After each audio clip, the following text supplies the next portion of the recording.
In Clackamas County, beauty and great recreational opportunities along our rivers are things we take for granted. But it certainly wasn't always so. Back in the 30s and 40s, sewage wasn't treated. It was just flowing right into the rivers. Some students did a study and they found as they went down the river farther and farther on the Willamette that the fish were dying from the lack of oxygen, which is caused by sewage and other pollutants getting in the river. Even decades later, sewage treatment was inadequate. It wasn't until the 1970s that the federal government passed strict water quality regulations and provided funding to municipalities to help clean up rivers, lakes, and streams. The Tri-Cities District is really a product, or a child, if you would, of the Clean Water Act that was passed in the early 1970s. That program paid about 75 to 80% of the total cost of the plant that I'm standing in right now.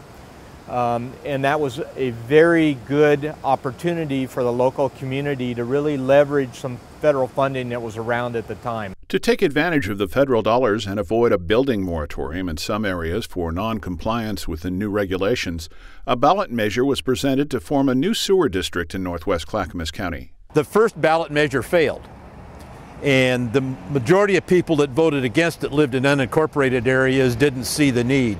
But Westland and Oregon City and Gladstone then presented a second ballot measure that passed, and it proceeded to the development of the Tri-Cities plant.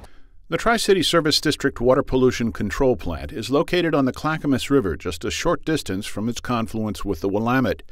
Each partner city is responsible for its own collection and conveyance system and for billing its own residents. Daily operations are managed by Water Environment Services, a department of Clackamas County.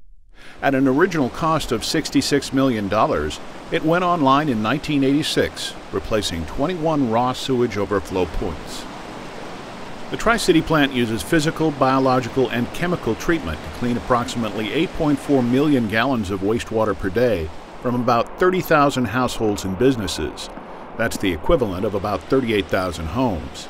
The complex process includes several screening and treatment stages before disinfection and discharge into the Willamette River. A $1.7 million accredited water quality lab was constructed at Tri-City in 1996. It tests hundreds of samples per month taken from various stages of the treatment process to provide feedback to operators regarding the efficiency of each stage with ever-increasing accuracy. We're now down to parts per trillion and even lower in certain constituents, so we're able to detect things at a lower level, which does ensure a greater confidence in the results. The lab contracts out services to other wastewater treatment facilities and surface water programs too. It also monitors industries to make sure they aren't discharging excessive pollutants into municipal sewer systems. We actually have sampling crews that go out and test the industries to see what they're discharging to make sure they're within their requirements to discharge to the treatment plant.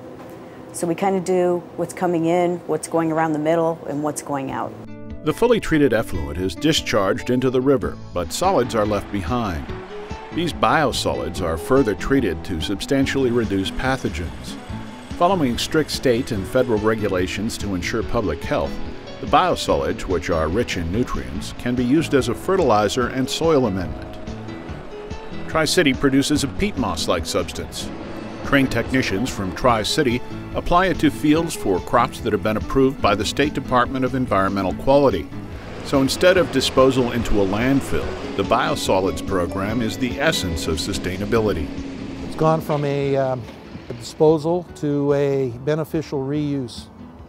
And that's the big thing that makes you proud of what you're doing out here, especially when you see the results. You can go out and, man, it's made a believer out of me. I've been in it for a little over 20 years now, and I really believe in the product. Federal funding for wastewater treatment is gone, and local ratepayers will now have to pick up all of the costs for future improvements at the Tri-City District.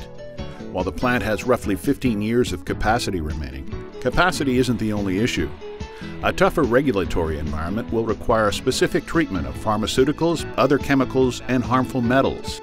Maintaining an aging infrastructure will also drive up operating costs. The district is working to offset some of those costs with an updated strategic plan. Well, the strategic plan for the district right now is really twofold. We're looking at What does the district need to be doing to meet those environmental challenges in the future? But we're also at the same time working with CCSD, which is the sanitary district to the north, to see if there's any areas where both districts can benefit from the economy of scale savings by co-investing together. Clackamas County Service District Number 1, or CCSD, which is experiencing a capacity shortage, is currently funding a multi-million-dollar expansion project at the Tri-City plant.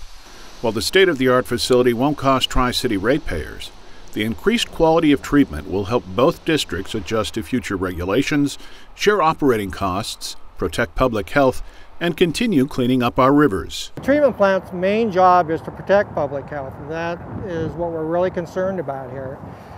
And one of the byproducts of us being concerned about public health and producing a good quality effluent is that people are able to enjoy the river for boating and other fishing and other recreational activities without having to put up with bad smells or any other types of gross material that may get into the river. Tri-City Service District is a tremendous asset for the ratepayers and the residents of the three cities. And they have been very well served by the staff and the facilities there. And a lot of hard work has made it that way, and it's going to take hard work to continue to provide it. We were really proud around here 30, 40 years ago with cleaning up the Willamette, and we still, by people's estimation, there's still more to do. It's really my staff's challenge to figure out, given the changes in the revenue sources, how can we bring different management tools, better levels of sophistication, as well as being innovative and creative in meeting the regulatory environment and keeping the rates low at the same time. It's a challenge, and we're working towards that direction.